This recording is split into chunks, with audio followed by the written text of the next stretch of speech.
Good night. This is Dr. Love with more tips and advice. And I thought this time around we'll make it a bit different. Enjoy.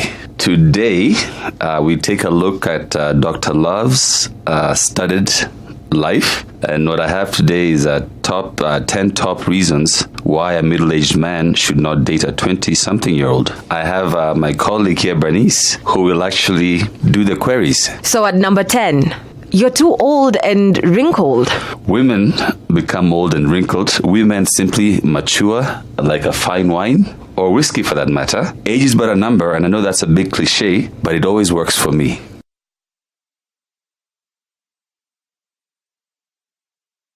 At number 9 we have, she's young enough to be your daughter. Well, she's actually somebody else's daughter, and I thank them for producing such a fine specimen. I'm her mentor, so to speak, and we all need guidance at some point in our lives, and that's where I come in, and no pun absolutely intended there. At number 8 we have, but Dr. Love, she's using you for your money. Well, at my age, I should know better. If a 20-something-year-old can fleece me, then I deserve it at my age. Anyway, no one said women are free, and we all know that at some point you pay when you're trying to get laid. Therefore, that's just the way it works. Number 7, this is actually a concern. Why don't you just date someone your own age? Well, most of them are married and extremely bitter. And anyway, if you think about it, all things being equal, if you had a choice between a 25-year-old and a 50-year-old for sex, trust me, most of us would choose a 25-year-old. And high five right here.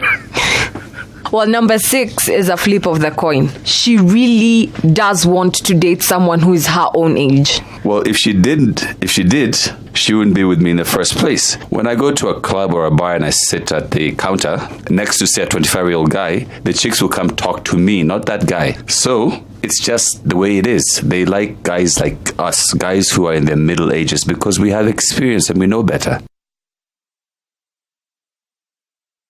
Number 5. I really think this is midlife crisis and you look totally ridiculous. Well, I'd like to have one of those every day. I mean, getting to screw a 24-year-old means that I'm going through a midlife crisis, then so be it. I wish I could have one every day until I'm 85 or 90, until I croak and die. At number 4 we have, she will cheat on you with someone her own age. Already factored in. Now, there are more 20-something-year-old chicks than there are middle-aged men.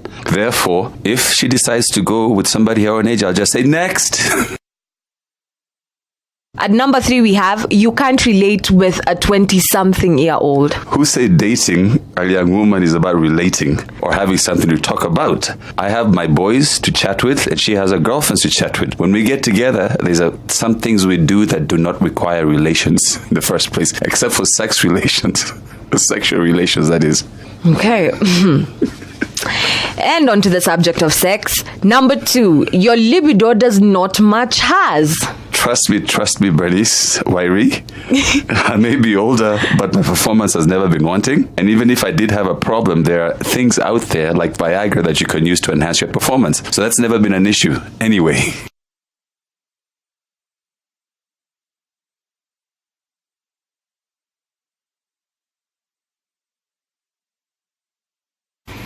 And as I always say, Dr. Love, you're just a dirty old man. Yes, I am, and thank you so much, and I tend to remain so for the rest of my life. My point is that we all have preferences, and some of us prefer young, nubile women. And if you like the older chicks out there, I'm not putting them down for any reason, but they have their people, and I have mine.